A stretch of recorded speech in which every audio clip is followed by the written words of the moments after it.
कभी कभी ऐसा होता है कि हमारा जवाब तो सही होता है, लेकिन हम उसका स्पष्टीकरण अच्छे से नहीं दे पाते हैं और इस वजह से सामने वाले को ये लगता है कि हम गलत है।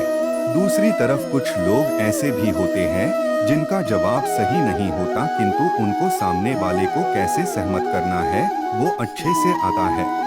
इस कहानी में भी तेनालीराम के उदाहरण से यही बताया गया है कि सामने वाले को सहमत करना भी उतना ही जरूरी है जितना कि हमारे सवाल के जवाब का सही होना। पुराने समय की बात है। एक दिन राजा ने अपने दरबार में एक ऐसा सवाल पूछा कि सभी लोग गहरी सोच में डूब गए। दरबार में सभी राजा के प्रश्न का उत्तर हमें कैसे मिलेगा वो जानने की कोशिश कर रहे थे।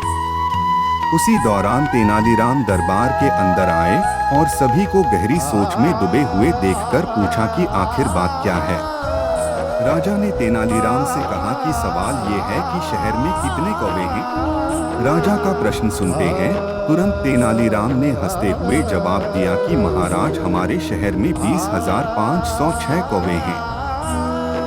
राजा ने तुरंत तेनालीराम से पूछा कि आखिर तुम इसका सही जवाब कैसे जानते हो। उत्तर में तेनालीराम ने राजा से कहा कि महाराज, इसके लिए तो आपको आपके सेवकों को कौवे की संख्या गिनने के लिए भेजना पड़ेगा। यदि अधिक कौवे मिले तो इसका ये मतलब होगा कि कौवे के रिश्तेदार उनके पास आसपास के शहरों से आए होंगे उन्हें मिलने के लिए, और अगर इससे कम कौवे हैं तो हमारे शहर के कौवे शहर से बाहर रहने वाले अपने रिश्तेदारों के पास जरूर गए होंगे। तेनालीराम का ये जवाब सुनकर राजा को संतोष मिलता है और वो इस उत्तर से प्रसन्न होकर तेनालीराम को एक माणिक और मोती की माला भेंट में देते हैं।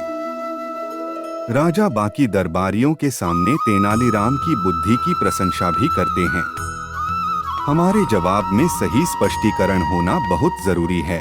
जितना जरूरी जवाब का सही होना है, उससे भी ज्यादा जरूरी हमारे जवाब का सही शब्दों में विवरण देना भी है।